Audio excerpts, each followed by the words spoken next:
The pillar of connecting. The pillar of connecting is mysterious. In the current worldview, people are unconnected. Individual entities motivated by self-interest whose actions are, by nature, intended to serve their own purpose. This concept of separatism gives birth to assumptions of limitation and competition that affect the way community is created, how business operates, and how money, resources, and opportunity are allocated. The impact is most evident in politics, yet even scientific studies are designed with the inherent bias of separatism. Separatism gives the illusion of duality, us and them, right and wrong, or a force of evil confronting a force of good. The pillar of connecting makes no sense in this worldview. Thankfully, concepts of reality are shifting.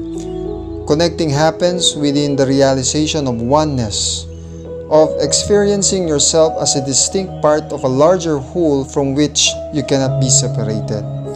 In this view, there's only one force. You can be open or you can be closed.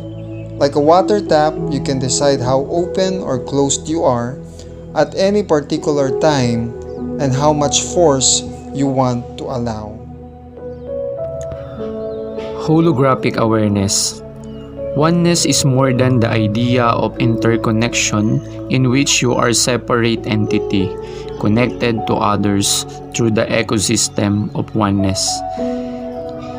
Is understood through holographic awareness. Holographic awareness provides a model in which this level of connection makes sense. The challenge is to look at the events of your life with this awareness and connect the dots to find meaning and purpose. The basic assumption of holographic awareness is that we are all part of the same fabric, the same whole. In spirituality, the whole is given many different interchangeable names: God, universal consciousness, the supreme being, the universe, the creative spirit, the source, the divine, and the light are a few. Here are some beliefs that arise from holographic awareness. You have access to all reality from within. This access is natural, innate, and automatic. Access is gained through coherent through in the same way, coherent light creates a hologram. The part of you is in the resonance with the whole, is your essential, authentic self. You are a unique and individual part of the whole, and your perception co-create the entirety. Challenge: isolation. Isolation is at the root of all disease. Cells isolated through lack of blood supply or nerve intervention die. Babies wither away without touch. Ecosystems in isolation collapse.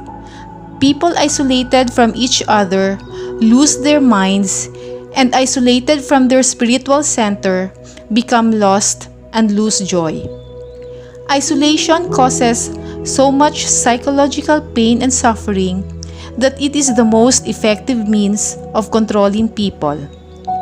Shunning members of the community who act outside of agreed norms and putting prisoners in isolation are extremely effective punishments. Even torture and abuse are twisted forms of connection, easier to withstand than isolation. Despite the many tools of communication in today's world, in general, people are feeling more isolated. Many work in cubicles, live in concrete surroundings separated from nature, relate to other people through electronic screens, and are kept too busy to nurture relationships. The increasing occurrence of depression and suicide is not remedied by all the communication devices advertising connection. Facebook, Twitter, and other social media platforms create instant contact without content. They provoke quick response with little connection.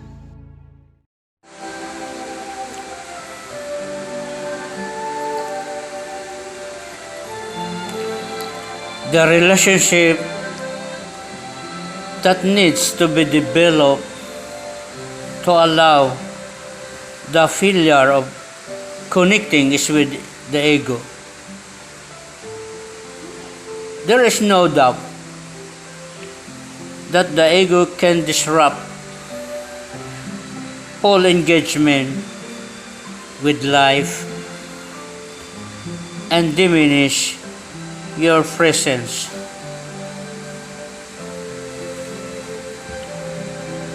However, the reason this occurs is actually because the ego is treated as an enemy and considered a lower aspect of self that must be suppressed or eliminated to attain higher awareness.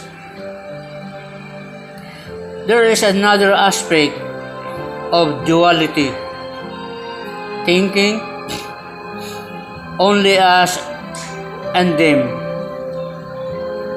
exists within. The truth is that nothing is created outside of the whole. Even the ego has function that needs to be honored. When the ego is balanced, it supports your spiritual growth. When it is unbalanced, it creates chaos. A healthy, well-developed, and balanced ego is connected to your spiritual center and provides strength, resolution, and willpower. Rather than getting in the way of awareness, it motivates exploration and support the ability to take rest.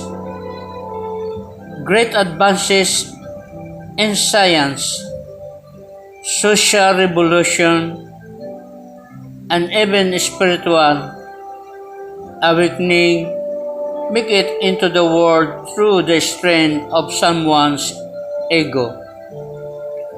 Only a healthy ego can endure the pressure and isolation of standing against social pressure and of living in a world based on separation. When connected with your spiritual center, the ego supports your ability to stand in your truth.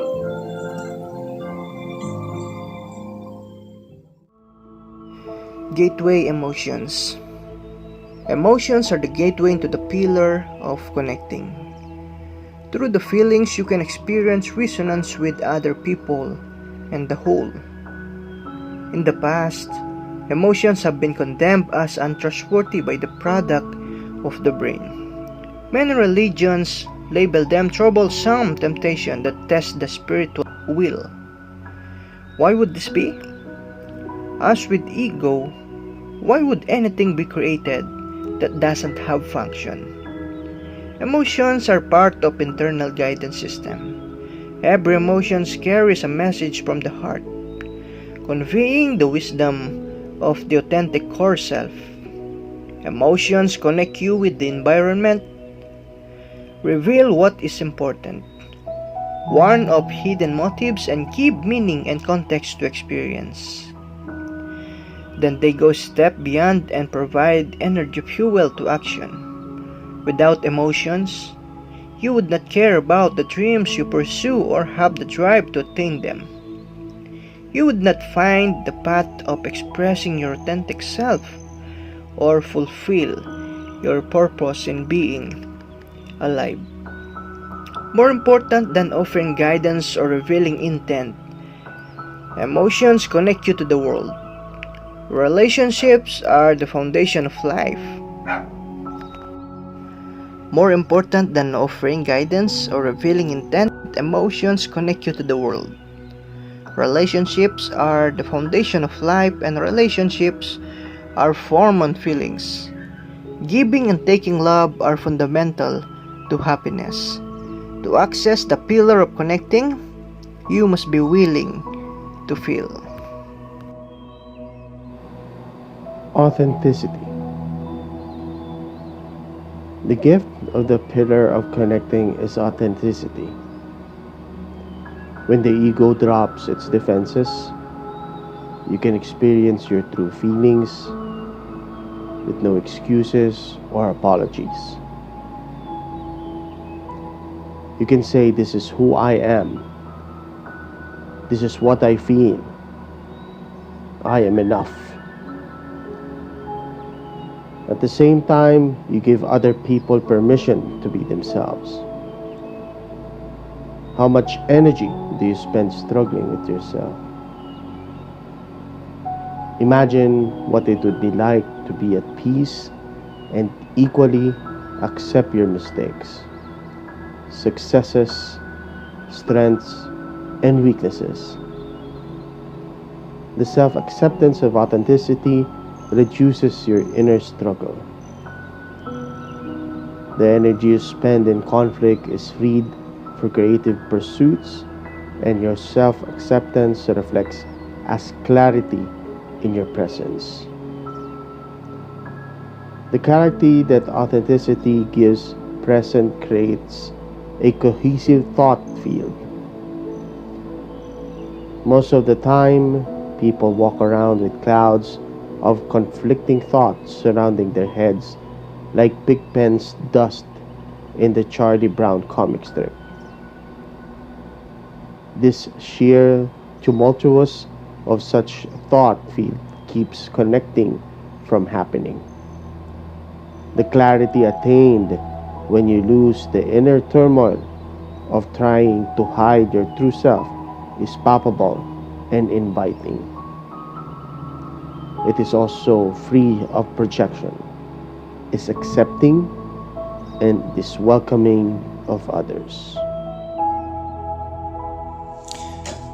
This time, let us do a self-reflection in order to harness and master the pillar of connection by reflecting and answering these questions. How much energy do you spend struggling with yourself? What parts of yourself do you judge as not being good enough? How much of your time do you spend in self-criticism? In what parts of your life do you feel isolated? How much of yourself do you hide from others? What do you gain from being isolated? What are you protecting? How much do you reach out to others who are isolated? What holds you back? What parts of yourself do you believe are non-functional? How much does your ego currently help your spiritual growth? How much does it hinder you? What fears do you harbor about connecting? What situations cause you to lose your genuineness? What situations cause you to lose connection? In what situations do you remember holographic awareness? How do you connect with the people you love? How do you connect with your goals and ambitions? What percentage of your energy goes to your relationship with work? What percentage of your energy goes to your relationship with a significant other? What percentage of your energy goes to your spiritual center? What percentage of your energy do you spend with nature? What percentage with your joy? Do these percentages reflect what you think of as how connected you are? Energy exercises. Your breath and imagination are the keys to working with your energy field. These exercises are ways to become more aware of the process. Although eventually you will be able to maintain dual awareness of how you are processing and using energy while you are engaged in daily activities. For the purpose of these exercises, sit or lie down in a quiet place with no distractions. After you are comfortable with them, practicing using these exercises during everyday activities. Exercise 1. Connecting with your essential self. Take a deep breath and use the breath of opening. Imagine you are sitting in a beautiful garden or a glade within the forest. Notice the light filtering through the trees. Hear the birds and other natural sounds. Feel yourself calm and peaceful. Imagine you are sitting in a comfortable chair that was made just for you. Sink into the chair and allow yourself to be fully and completely supported. Let go of your resistance and feel your muscles melt into the chair. Across from you is another chair, is your essential self. Maybe this part of you has all your known features. Maybe it is you as a young child. Or perhaps this part of you is a wise sage, a beautiful animal, or simply a being of light. However your essential self shows, accept him or her. Create an energy pathway in your mind's eye between you and this image of your essential self. Allow your feelings of appreciation, self-love, and joy to flow along this pathway. When the flow stops, allow your essential self to bathe you in appreciation. Receive the appreciation. Make a nest in your heart and invite your essential self home. Next exercise. A healthy ego. Take a deep breath. Use the breath of opening. Come fully into your body in the present moment. Where in your body does your ego live? If you do not know, use your head or solar plexus, the area under your rib cage and above your belly button. Take your awareness into these areas and invite your ego to join you. If your ego were a mask that you could put on or take off, what does this mask look like?